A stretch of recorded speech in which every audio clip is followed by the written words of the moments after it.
Hi, I'm Eric with KV Tech Construction, and we just started our excavation season. The weight limits came off this week, and so I want to do a short class about road building and building driveways.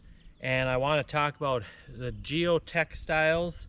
There's geotextile, there's geogrid, there's geocells, and you're probably wondering, like, who in the world is this geo guy anyway? And so I want to do a short class on this. So we're going to start out right here. This right here is a non-woven geotextile. This is it's a 180N 8-ounce fabric, and this is like a felt. I like to use this. It's super heavyweight. I like to use this behind retaining walls, and I'll use it over like drain tile, rock on drain tile, because water will run through this. And also it's like flexible or more stretchy. That's why I use it behind retaining walls. Every state and federal job that I've done, they always spec this in the job. The thing I don't like about this is it's very expensive, and it does retain some water. Is what I like to use on private driveways. Right here we have, this is a geotextile woven, and this has poly fibers that are interwoven to give it its strength. This doesn't hold any water. It also helps reduce vegetation growth, and it's about half the price of the non-woven, and it's also lighter. And so when I'm doing driveways for people, a lot of times I'll use this this woven instead of the non-woven. And you might be asking, like, why would I use a geotextile? And so you use this as a separation layer between your soils and your rock. And also it'll help, it like bridges the area so your rock doesn't push into the sand or the clay. And then also we have here, this is a geogrid.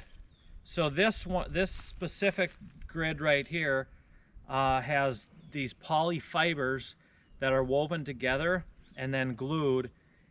This we bought specifically for a federal highway job doing retaining walls. We buried this was in the wall and then buried 10 feet back into the bank.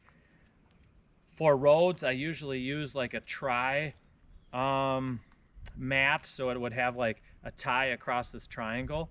But this stuff, it's expensive, but it really works. It's amazing. If you have a wet area and you lay this down on top of your geotextile,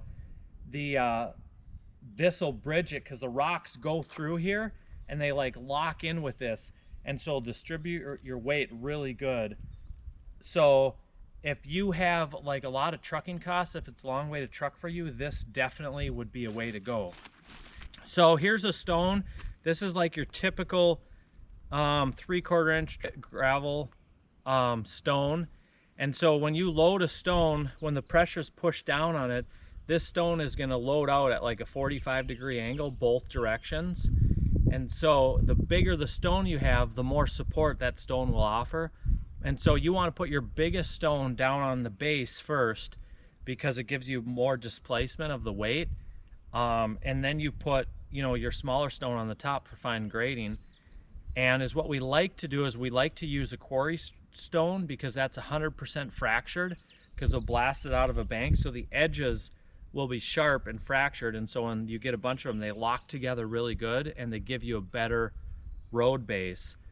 And so if you use the geotextile, you place that down as a separation layer so your stone doesn't continually push into the dirt, or you want to use a bigger rock so it pushes in a little bit and then it'll create that flotation, that base layer, and then you put your smaller stone on top. And then once again, if you have trucking's a long ways, then the geotex or the geogrid would definitely be worth it. So that's basic, super basic driveway building 101, and hope you guys have a great summer and a great excavation season. Thanks for watching.